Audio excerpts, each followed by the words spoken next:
الحمد لله نحمده ونستعينه ونؤمن به ونتوكل عليه ونعوذ بالله من شرور أنفسنا ومن سيئات أعمالنا من يهده الله فلا مضل له ومن يضلله فلا هادي له وأشهد أن لا إله إلا الله وحده لا شريك له وأشهد أن محمدًا عبده ورسوله أرسله بالهدى ودين الحق ليظهره على الدين كله ولو كره المشركون اللهم صل على محمد وعلى آل محمد كما صليت على إبراهيم وعلى آل إبراهيم إنك حميد مجيد اللهم بارك على محمد وعلى آل محمد كما باركت على إبراهيم وعلى آل إبراهيم إنك حميد مجيد أما بعد فإن أصدق الكتاب كتاب الله وخير السنن سنن محمد صلى الله عليه وسلم وشر الأمور محدثاتها وكل محدثة بدعة وكل بدعة ضلالة يا أيها الذين آمنوا أوصيكم أولا بتقوى الله أعوذ بالله من الشيطان الرجيم بسم الله الرحمن الرحيم ومن يطع الله ورسوله ويخشى الله ويتقي فأولئك هم الفائزون. അള്ളാഹുവിൻ്റെ അടിമകളായ സഹോദരങ്ങളെ, അള്ളാഹുവിൻ്റെ വിധിവിലക്കുകൾ അനുസരിച്ച് ജീവിക്കാൻ എന്നെയും നിങ്ങളെയും ആദ്യമേ ഉണർത്തുകയാണ്, ഉപദേശിക്കുകയാണ്. അപ്രകാരം ജീവിച്ചു മരിക്കാൻ അള്ളാഹു നമ്മെ അനുഗ്രഹിക്കുമാറാകട്ടെ.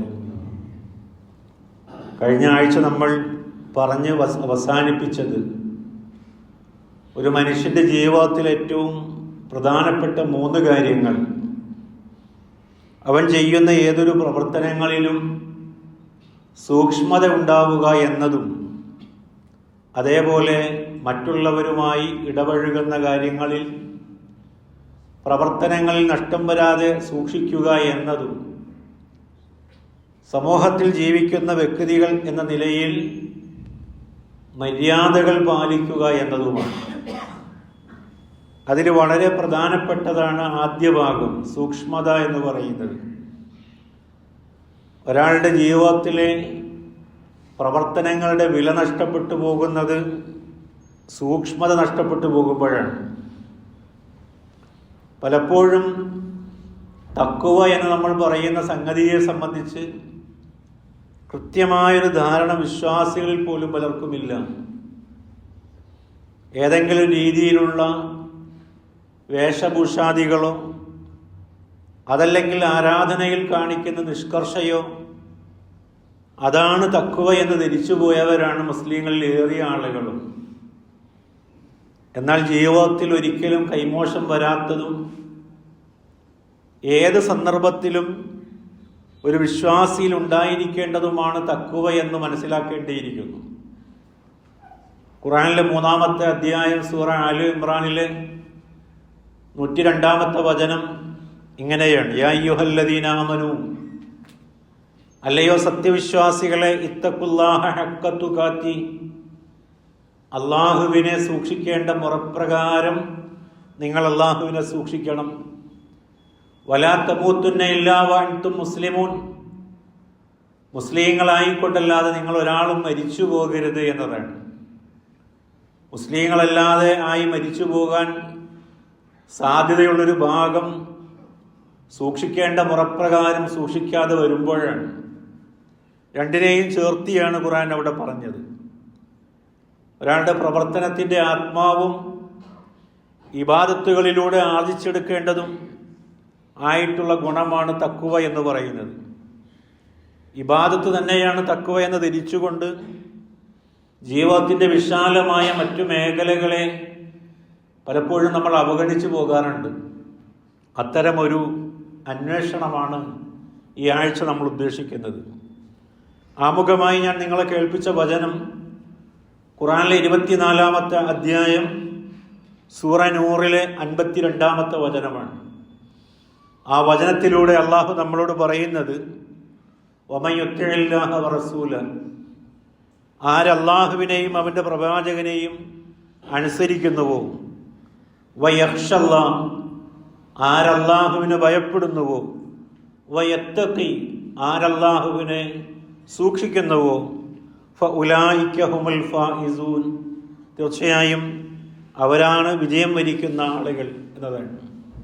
ഈ ആയത്തിൻ്റെ വ്യാഖ്യാനത്തിൽ ഇമാം തുബരി പറഞ്ഞു, ഫീമ അംറുഹു വനഹാഹു വയുസല്ലിമു ലിഹുക്മിഹാ, അള്ളാഹുവിൻ്റെ വിധിവിലക്കുകളെ, അള്ളാഹുവിൻ്റെ കൽപ്പനകളെയും വിരോധങ്ങളെയും ആ വിരോധങ്ങൾക്കും കൽപ്പനകൾക്കും കീഴൊതുങ്ങിയവൻ, വയഖിഫു ആഖിബത്തു മഅസിയത്തില്ല വയുഹദ്ദിറു, അള്ളാഹുവിനോട് അനുസരണക്കേട് കാണിക്കുന്നതിന് ഭയപ്പെടുന്നവൻ, അതിനെ സംബന്ധിച്ച് ഗൗരവമായി മനസ്സിലാക്കുന്നവൻ, വയത്തഖു അദാബുല്ലാഹി ബിത്വാഅതിഹി ഇയ്യാഹു ഫീ അംരിഹി വനഹി, അതേപോലെ തന്നെ സൂക്ഷ്മത കൊണ്ട് അള്ളാഹുവിൻ്റെ പക്കൽ നിന്നുള്ള ശിക്ഷയെയും അതേപോലെ തന്നെ അള്ളാഹുവിനോടുള്ള അനുസരണം കൊണ്ടും അവൻ്റെ ശിക്ഷയിൽ നിന്ന് സ്വയം സംരക്ഷിക്കുക എന്നതാണ് ഈ പറഞ്ഞതിൻ്റെ ആശയമെന്ന് പറയുന്നത്.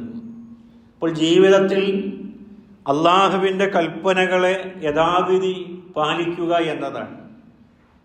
അള്ളാഹുവിൻ്റെ കൽപ്പനകളെപ്പോലെ തന്നെയാണ് അള്ളാഹുവിൻ്റെ വിരോധങ്ങൾ. കൽപ്പനകളും വിരോധങ്ങളും യഥാവിധി കൃത്യമായി പ്രാപിക്കുന്നവനാണ്, അത് വച്ചു പുലർത്തുന്നവനാണ് നല്ല തഖ്വയുള്ളവൻ. അള്ളാഹുവിൻ്റെ റസൂൽ പറയണ്ടായി, ഇത്തക്കൽ മഹാരിമ തക്കുൻ അഅബദന്നാസ്. ഇമാം തുർമുദി റിപ്പോർട്ട് ചെയ്ത ഹദീസാണ്. നിങ്ങളിൽ ആരാണോ നിഷേധങ്ങളെ അല്ലെങ്കിൽ വിരോധങ്ങളെ കൃത്യമായി സൂക്ഷിക്കുന്നവൻ, അവനാണ് നിങ്ങളുടെ കൂട്ടത്തിലെ ഏറ്റവും നല്ല തഖ്വയുള്ള മനുഷ്യൻ എന്ന് പറയുന്നത്. ഏതെങ്കിലും ഒരു രൂപത്തിലോ ഭാവത്തിലോ അല്ല തഖ്വ കുടിക്കൊള്ളുന്നത് എന്ന് വളരെ കൃത്യമായി തന്നെ പറഞ്ഞു വയ്ക്കുകയാണ്. ആരാധനകളെ സംബന്ധിച്ച് പറയുന്നിടത്ത് കൃത്യമായി ഖുർആൻ ആവർത്തിച്ചു പറഞ്ഞൊരു ആശയം ഇത് തന്നെയാണ്. നമസ്കാരത്തെ പറ്റി പറയുന്നിടത്ത് 29-ാമത്തെ അധ്യായം സൂറ അൻകബൂത്തിലെ 45-ാമത്തെ വചനം, ഇന്ന സ്വലാത്ത തൻഹ അനിൽ ഫഹ്ശാഇ വൽ മുൻകർ, തീർച്ചയായും നമസ്കാരം നീചവൃത്തികളെയും നിഷിദ്ധ കർമ്മങ്ങളെയും തടയുന്നതാണ്. നമസ്കാരത്തിന് അങ്ങനെ ഒരു കഴിവുണ്ടാക്കിയെടുക്കേണ്ടതുണ്ട്. നമസ്കാരം നിർവഹിക്കുന്നു, അതോടൊപ്പം തന്നെ നീചവൃത്തികളും നിഷിദ്ധ കർമ്മങ്ങളുമൊക്കെ അതിൻ്റേതായ വഴിക്ക് നടക്കുന്നു എന്ന് വച്ചാൽ ആ നമസ്കാരം സൂക്ഷ്മതയില്ലാത്ത നമസ്കാരമായി എന്നാണ്.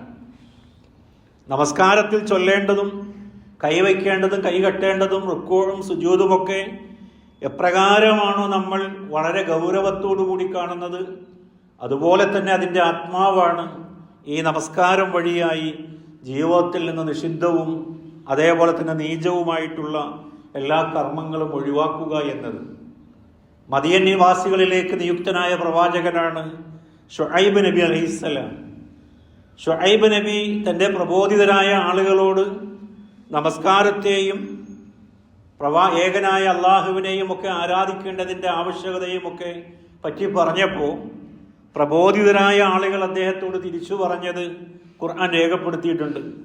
11-ാമത്തെ അധ്യായം സൂറ ഹൂദിലെ 87-ാമത്തെ വചനത്തിൽ നമുക്കിതിങ്ങനെ വായിക്കാം. കാലു, അവർ പറയാണ്, യാ ശുഐബ്, അല്ലയോ ശുഐബ്, അസ്സലാത്തുക തഅമുറുക അൻ നത്രുക മാ യഅബുദു ആബാഉന, നിന്റെ ഈ നമസ്കാരമാണോ നിന്നോട് ഞങ്ങളോട് കൽപ്പിക്കാൻ വേണ്ടി പറയുന്നത്? അൻ നത്രുക മാ യഅബുദു ആബാഉന, ഞങ്ങളുടെ പൂർവ്വപിതാക്കളായി ആരാധിച്ചു വരുന്നിരുന്ന ആരാധ്യന്മാരെയൊക്കെ ഉപേക്ഷിക്കാൻ ഞങ്ങളോട് നിന്നെ കൽപ്പിക്കുന്നത് നിന്റെ നമസ്കാരമാണോ എന്ന്. അവൻ നഫ്അലു ഫി അംവാലിന മാ നശാ, ഞങ്ങളുടെ പണം കൊണ്ട് ഞങ്ങൾ തോന്നിയതുപോലെയൊക്കെ ചെയ്യുന്നതിനെ വിരോധിക്കുന്നത് നിന്റെ ഈ നമസ്കാരം തന്നെയാണ്. അപ്പൊ നമസ്കാരം എന്ന് പറയുന്നതിൻ്റെ മൂല്യം പ്രബോധിതരായ വൈരികളായ ആളുകൾ പോലും കൃത്യമായി അക്കാലത്ത് മനസ്സിലാക്കിയിട്ടുണ്ട് എന്നുള്ളതാണ്. തോന്നിവാസം ചെയ്യുന്ന ഒരാളോട് നിങ്ങൾ 5 നേരം പള്ളിയിൽ പോയി നമസ്കരിക്കുന്നവനല്ലേ എന്ന് ചോദിക്കുന്നതിൻ്റെ ഭാഷ്യവും ഇത് തന്നെയാണ്. രണ്ടും കൂടി ഒന്നിച്ചു പോവുകയില്ല എന്നതാണ് സമൂഹത്തിൻ്റെ പൊതുവായ ധാരണ എന്ന് പറയുന്നത്. ആ രീതിയിലാണ് മദിയൻ നിവാസികൾ പറഞ്ഞത്. ഇവിടെ വചനം അവസാനിപ്പിക്കുന്നത് അവർ പറഞ്ഞതായി, ഇന്നക ലഅൻതൽ ഹലീമുർ റഷീദ്, തീർച്ചയായും താങ്കൾ ഏറെ സഹനശീലനും അതേപോലെ തന്നെ വിവേകിയുമാണ്. പ്രബോധിതനായ ആളുകൾ ആ പ്രവാചകനിൽ ചാർത്തി കൊടുക്കുന്നൊരു അംഗീകാരമാണ് പറയുന്നത്. വേണ്ടാധീനങ്ങളിൽ നിന്നൊക്കെ മാറി നിൽക്കുന്നു എന്നതാണ്. കാരണം അദ്ദേഹം നമസ്കരിക്കുന്നവനായിരുന്നു എന്നത്. നോക്കൂ നിങ്ങൾ, നോമ്പിനെ സംബന്ധിച്ച് നമുക്കറിയാം, നമ്മൾ ഒരുപാട് കേട്ടതാണ്. കുത്തിബ അലൈക്കുമുസ് സിയാം കമാ കുത്തിബ അലല്ലദീന മിൻ ഖബലിക്കും ലഅല്ലക്കും തത്തഖൂൻ. ആ വചനം അവസാനിക്കുന്ന ലഅല്ലക്കും തത്തഖൂൻ, നിങ്ങൾ സൂക്ഷ്മതയുള്ളവരാകാൻ വേണ്ടി. എന്തിനാണ് ഈ നോമ്പ് എന്ന് ചോദിച്ചാൽ ജീവിതത്തിൽ നിങ്ങൾക്ക് സൂക്ഷ്മത കൈവരാൻ വേണ്ടി എന്നതാണ്. ആയത്തിന്റെ വിശദീകരണത്തിൽ മുഫസ്സിറുകൾ രേഖപ്പെടുത്തി, ലി അന്നസ്സൗമ ഫീഹി, നോമ്പിലൂടെ ഒരാൾക്ക് ലഭിക്കേണ്ടത് തസ്കിയത്തുൽ ലിൽ ബദനി, ശരീരത്തെ സംസ്കരിക്കലാണ്. വ തലീഖു ലിമാസുക ലിമസാലിക്കു ശൈത്താൻ, പിശാചിന്റെ വഴികളെ തടസ്സപ്പെടുത്തലാണ്. പിശാച് പ്രവർത്തനങ്ങൾക്ക് വേണ്ടി തയ്യാറാക്കുന്ന മാർഗങ്ങളിൽ തടസ്സം സൃഷ്ടിക്കലും അതിനെ ചുരുക്കലും ശരീരത്തെ സംസ്കരിക്കലുമാണ് എല്ലാ തിന്മകളിൽ നിന്നും. എന്നാലോചിച്ച് നോക്കൂ, ആ രീതിയിലാണ് ഓരോ ഇബാദത്തുകളെയും അള്ളാഹു കാണുന്നത്. സക്കാത്തിനെ സംബന്ധിച്ച് പറയുന്നിടത്തും ഇതേ രീതിയിൽ നമുക്ക് കാണാം. ഖുദ് മിൻ അംവാലിഹിം, അവരുടെ സ്വത്തിൽ നിന്ന് താങ്കൾ വാങ്ങിക്കൊള്ളുക. സദക്കത്തൻ, സക്കാത്ത് നീ അവരുടെ സ്വത്തിൽ നിന്ന് എടുത്തുകൊള്ളുക. തുതഹിറുഹും വതുസക്കീഹിം ബിഹാ, അവരെ സംസ്കരിക്കുന്നതിനും അതേപോലെ തന്നെ ശുദ്ധീകരിക്കുന്നതിനും വേണ്ടി. പാപങ്ങളിൽ നിന്നും വേണ്ടാധീനങ്ങളിൽ നിന്നും ജീവിതത്തിൽ സൂക്ഷ്മതയും അതല്ലെങ്കിൽ കൃത്യമായ അവബോധവും ഉണ്ടാക്കാൻ നീ അവരിൽ നിന്ന് സക്കാത്ത് വാങ്ങുക എന്ന് പ്രവാചകനോട് പറയാണ്. ഈ ആയത്തിന്റെ വിശദീകരണത്തിൽ ഇമാം തുബരി പറഞ്ഞു, ഇഅ്തറഫൂ ബിദുനൂബിഹിം ഫതാബൂ മിൻഹാ, ഇഅ്തറഫൂ അവർ തിരിച്ചറിയുന്നു, ബിദുനൂബിഹിം അവരുടെ പാപങ്ങളെ സംബന്ധിച്ച്, ഫതാബൂ മിൻഹാ അതിൽ നിന്ന് അവർക്ക് പശ്ചാത്തപിച്ചു മടങ്ങാനും കഴിയുന്നു. അപ്പോൾ ആരാധനകൾ എന്ന് പറയുന്നത്, ആരാധനയിൽ നമ്മൾ കാണിക്കേണ്ട സൂക്ഷ്മത എന്ന് പറയുന്നത് ആരാധന വഴിയായി ലഭിക്കേണ്ട സൂക്ഷ്മതയെ സംബന്ധിച്ചുള്ള കൃത്യമായ ബോധമാണ്. ആരാധന വളരെ പെർഫെക്ഷനോടുകൂടി കുറ്റമറ്റ രീതിയിൽ നടത്തണം എന്ന കാര്യം തർക്കമില്ല. പക്ഷെ ലഭിക്കേണ്ടത് ആരാധനയിൽ മാത്രം പരിമിതമല്ല. ആരാധനയുടെ പ്രതിഫലം ആരാധന കഴിഞ്ഞുള്ള വിശാലമായ ജീവിതത്തിന്റെ മറ്റു മേഖലകളിൽ സൂക്ഷ്മത പാലിക്കുന്നവരായി നമ്മൾ മാറുക എന്നതാണ്. നോക്കൂ നിങ്ങൾ, ഖുർആനിൽ അനേക വചനങ്ങളിൽ അള്ളാഹു ഈ സൂക്ഷ്മതയുടെ ആ പദവിയെ സംബന്ധിച്ചും അതിൻ്റെ ഫളായിലുകളെ സംബന്ധിച്ചും പറയാണ്. ഇന്നല്ലാഹ മഅല്ലദീന തഖൗ വല്ലദീനഹും യുഹ്സിനൂൻ. ഇന്നല്ലാഹ, തീർച്ചയായിട്ടും അള്ളാഹു, മഅല്ലദീന തഖൗ, നിങ്ങളിൽ സൂക്ഷ്മത പാലിക്കുന്നവരുടെ കൂടെയാണ് പടച്ചവനുള്ളത്. വല്ലദീനഹും യുഹ്സിനൂൻ, അതേപോലെ തന്നെ സദ്വൃത്തരായ ആളുകളുടെ ഒപ്പമാണ് അള്ളാഹു ഉള്ളത്. പടച്ചവൻ നമ്മുടെ കൂടെയാകണം എന്ന് ആഗ്രഹിക്കാത്തവരായി ആരുണ്ടാകും? എങ്കിൽ ജീവിതത്തിൽ സൂക്ഷ്മത വച്ച് പുലർത്തണമെന്ന് തന്നെയാണ്. ഖുർആനിലെ 45-ാമത്തെ വചനം, അധ്യായം സൂറ ജാസിയയിലെ 19-ാമത്തെ വചനം, വല്ലാഹു വലിയുൽ മുത്തഖീൻ, സൂക്ഷ്മത പാലിക്കുന്നവരുടെ രക്ഷാധികാരിയാണ് അള്ളാഹു എന്ന് പറയാണ്. 7-ാമത്തെ അധ്യായം സൂറ അറാഫിലെ 128-ാമത്തെ വചനം, വൽ ആഖിബത്തു ലിൽ മുത്തഖീൻ, കാര്യങ്ങളുടെ സുഖകരമായ പര്യവസാനമുള്ളത് ജീവിതത്തിൽ സൂക്ഷ്മത അവലംബിക്കുന്ന ആളുകൾക്കായിരിക്കും. സമൂദ് ഗോത്രത്തിന്റെ ചരിത്രം വിവരിച്ചെടുത്ത് സമൂദ് ഗോത്രത്തിൽ അള്ളാഹുവിന്റെ ശിക്ഷ വരികയുണ്ടായി. അതിൽ നിന്ന് രക്ഷപ്പെടുത്തപ്പെട്ട ആളുകളെ പറ്റി പറയുന്നിടത്ത് ഖുർആനിലെ 41-ാമത്തെ അധ്യായം സൂറ ഫുസ്സിലത്തിലെ 18-ാമത്തെ വചനത്തിൽ പറയാണ്, വനജ്ജൈനല്ലദീന ആമനു വകാനു യത്തഖൂൻ, വനജ്ജൈന, നാം അവരെ രക്ഷിച്ചെടുത്തു, അല്ലദീന ആമനു, വിശ്വാസികളായ ആളുകൾ, വകാനു യത്തഖൂൻ, വിശ്വാസത്തിന് പുറമെ അതോടൊപ്പം തന്നെ ജീവിതത്തിൽ സൂക്ഷ്മത പാലിക്കുകയും ചെയ്തവരായിരുന്നു അവർ. ആ രക്ഷിച്ചെടുത്ത ആളുകളുടെ സ്വഭാവ സവിശേഷതകളായി കൊണ്ട് ഖുർആൻ പറയാണ്. നോക്കൂ നിങ്ങൾ, അള്ളാഹുവിൻ്റെ ഔലിയാക്കൾ സച്ചരിതരായ ആളുകളെ സംബന്ധിച്ച് ഖുർആനിലെ 10-ാമത്തെ അധ്യായം സൂറ യൂനസിലെ 62-ാമത്തെ വചനത്തിൽ പറയാം. ശേഷം അതിന്റെ ഗുണങ്ങൾ പറയാം. അല്ലദീന ആമനു, അവർ വിശ്വാസികളാണ്. വകാനു യത്തഖൂൻ, അവർ ജീവിതത്തിൽ സൂക്ഷ്മത പാലിക്കുകയും ചെയ്യുന്നവരാണ്. അപ്പോൾ സൂക്ഷ്മത ഒഴിവാക്കിക്കൊണ്ടുള്ളൊരു ജീവിതം വട്ടപൂജ്യമാണ് എന്ന് പറഞ്ഞു വയ്ക്കുകയാണ്. കർമ്മങ്ങളുടെ പ്രതിഫലങ്ങളൊക്കെയും നശിച്ചു പോകുന്നത്, ചോർന്നു പോകുന്നത് നമ്മിൽ നിന്ന് ഈ സൂക്ഷ്മത വീണു പോകുമ്പോഴാണ്. ഇനി അതിന്റെ ഗുണങ്ങളെ വീണ്ടും ഖുർആൻ പറയുന്നുണ്ട്. 65-ാമത്തെ അധ്യായം സൂറത്തുൽ ത്വലാഖിലെ 2-ാമത്തെ വചനം, വമൻ യത്തഖില്ല, ആരാണോ അല്ലാഹുവിനെ യഥാവിധി സൂക്ഷിക്കുന്നത്, യജ്അൽ ലഹു മഖ്റജ, അവൻ അല്ലാഹു ഒരു പോംവഴി ഉണ്ടാക്കി കൊടുക്കും. ജീവിതത്തിൽ നമ്മൾ അകപ്പെട്ടു പോകുന്ന ഒരുപാട് പ്രശ്നങ്ങളുണ്ട്. സാമ്പത്തികമാകാം, ശാരീരികമാകാം, ബന്ധങ്ങളിലുള്ള പ്രയാസങ്ങളാകാം, അതല്ലെങ്കിൽ മറ്റു വിപത്തുക്കളാകാം, മാനസികമായിട്ടുള്ള സംഘർഷങ്ങളാകാം. 100 പ്രശ്നങ്ങളാണ് നമ്മൾ അഭിമുഖീകരിച്ചുകൊണ്ടിരിക്കുന്നത്. ഈ പ്രശ്നങ്ങളിലൊക്കെ ഒരു പോംവഴി അള്ളാഹ് ഉണ്ടാക്കി കൊടുക്കും എന്ന് പറയുന്നത് ജീവിതത്തിൽ കൃത്യമായി സൂക്ഷ്മത പാലിക്കുന്നവർക്കാണ്. അതേ വചനത്തെ തൊട്ട് താഴെ പറയുന്നു, വയർസുഖുഹു, അവർക്കല്ലാഹ് ഉപജീവനം നൽകും, മിൻ ഹൈസു ലാ യഹ്തസിബ്, അവർ കണക്കാക്കാത്ത മാർഗത്തിലൂടെ. ഏതു വഴിയിലൂടെയാണോ കാര്യങ്ങളൊക്കെ നടന്നു പോകുന്നത് എന്ന് ഒരു തിട്ടമില്ലാത്ത രീതിയിൽ പോലും കാര്യങ്ങൾക്കൊക്കെ ഒരു തീരുമാനം, ഉപജീവനം മുടങ്ങാതെ അള്ളാഹു നൽകുമെന്ന് ഖുർആൻ അവിടെ എടുത്തു പറയുന്നുണ്ട്.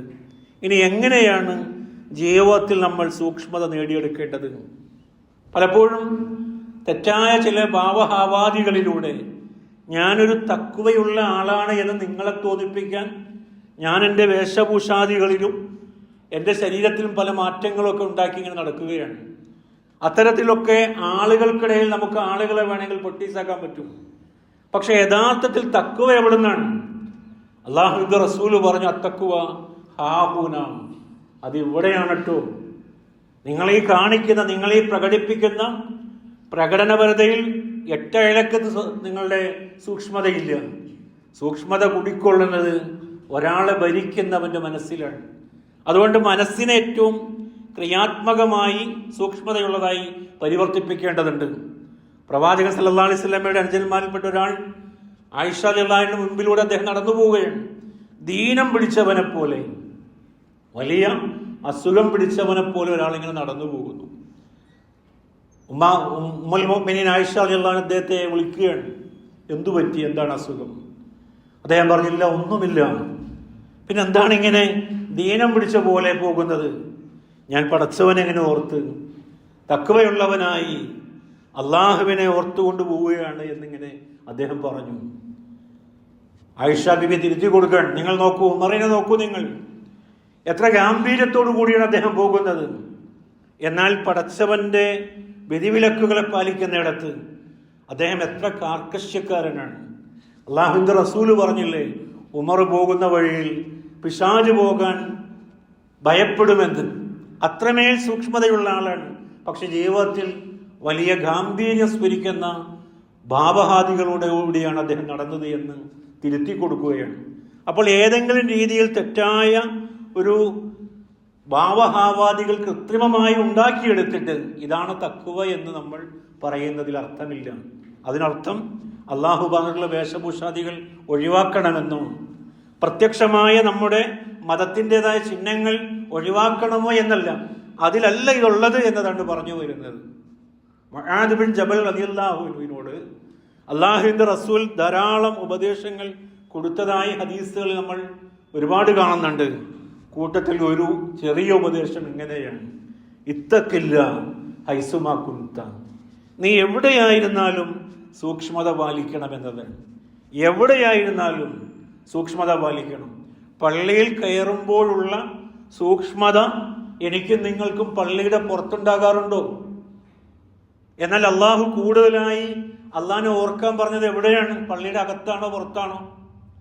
പള്ളിയുടെ പുറത്താണ്. കാരണം തെറ്റുകൾ ചെയ്യാനും നമ്മുടെ ഇടപെടലുകളൊക്കെ കൂടുതൽ മറ്റുള്ളവരുമായിട്ടൊക്കെ ആകാൻ സാധ്യതയുള്ള ഇടം പള്ളിയുടെ പുറത്താണ്. അതുകൊണ്ട് കൂടുതലായി നിങ്ങൾ അള്ളാഹുവിനെ സ്മരിക്കണം എന്ന് പറഞ്ഞത് പള്ളിയുടെ പുറത്താണ്. അപ്പൊ ജീവിതത്തിന്റെ ഏതു മേഖലയായിരുന്നാലും അള്ളാഹുവിനെ സൂക്ഷിക്കേണ്ട മുറപ്രകാരം തന്നെ സൂക്ഷിക്കണമെന്ന് പറയാണ്. ഒരാൾ യാത്രയ്ക്ക് ഒരുങ്ങിയപ്പോൾ പ്രവാചകന്റെ അടുക്കൽ വന്ന് യാത്രാ അനുമതി ചോദിക്കുകയാണ്. ജാ റജുലുൻ ഫഖാൽ യാ റസൂലല്ലാഹ് ഇന്നി ഉരീദു സഫറ ഫഔസിനി, ഞാനൊരു യാത്ര പോകാൻ ആഗ്രഹിക്കുന്നു, അതുകൊണ്ട് അല്ലാഹുവിന്റെ റസൂലെ അങ്ങനെയൊരു ഉപദേശം തരണം എന്നാണ് അയാളുടെ ആവശ്യം. കാൽ അവിടുന്ന് പറഞ്ഞു അലൈക ബിത്തഖ്വല്ലാഹ്, നിന്റെ മേൽ അള്ളാഹുവിനെ സൂക്ഷിച്ച് ജീവിക്കണമെന്ന് ഞാനിതാ ഉപദേശിക്കുന്നു. എവിടെയായിരുന്നാലും അല്ലെ, യാത്രയിലാകുമ്പോൾ നാട്ടുകാരുണ്ടാവില്ല, സ്വന്തക്കാരുണ്ടാവില്ല, കൂട്ടുകാരുണ്ടാവില്ല. അവിടെ നമുക്ക് എന്ത് വേണമെങ്കിലും ചെയ്യാം. അപ്പോൾ അവിടെ അള്ളയുണ്ട് എന്ന ബോധമാണ്. ആ ഒരു തിരിച്ചറിവ് രഹസ്യത്തിലും പരസ്യത്തിലും എവിടെയായിരുന്നാലും ഈ ഒരു സൂക്ഷ്മത നമുക്ക് കൊണ്ടു നടക്കാൻ സാധിക്കണമെന്നാണ് പറഞ്ഞു വരുന്നത്.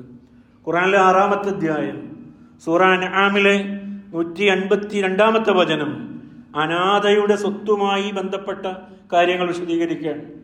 ന്യായമല്ലാത്തതിൽ നിങ്ങൾക്ക് ഭക്ഷിക്കാൻ പാടില്ല എന്ന് പറഞ്ഞു. അളവിലും തൂക്കത്തിലും നീതി പാലിക്കേണ്ടെന്ന അല്ലെങ്കിൽ മുറപ്രകാരം അത് നിർവഹിക്കേണ്ട കാര്യം പറയാണ്. സംസാരത്തിലെ മര്യാദകൾ പറഞ്ഞു കൊടുക്കുകയാണ്. കരാറ് പാലിക്കണമെന്ന് പറയാണ്. ഈ കാര്യങ്ങളൊക്കെയും കൃത്യമായി വിവരിച്ച ശേഷം 153-ാമത്തെ വചനത്തിൽ അള്ളാഹു പറയുന്നത് ഇങ്ങനെയാണ്, സിറാത്തി മുസ്തഖീമ, ഈ പറഞ്ഞതാണ് എൻ്റെ ചൊവ്വായ മാർഗം എന്ന് പറയുന്നത്. ഫത്തബിഊഹു, അതുകൊണ്ട് നിങ്ങൾ ആ മാർഗത്തെ അനുധാവനം ചെയ്യണം. വലാ തത്തബിഉ സുബുല, മറ്റു മാർഗങ്ങളെ നിങ്ങൾ പിന്തുടരാൻ പാടില്ല. ഫതഫറക ബിക്കും അൻ സബീലി, എങ്കിൽ നിങ്ങൾ അതെല്ലാം സത്യമാർഗത്തിൽ നിന്നതെല്ലാം തെറ്റിച്ചു കളയും. ദാലിക്കും വസ്സാക്കും ബിഹി, ഞാനിത് നിങ്ങളോട് നൽകുന്ന ഉപദേശമാണ്. എന്തിനു വേണ്ടി? ലഅല്ലക്കും തത്തഖൂൻ, നിങ്ങൾ സൂക്ഷ്മത പാലിക്കുന്നവരാകാൻ.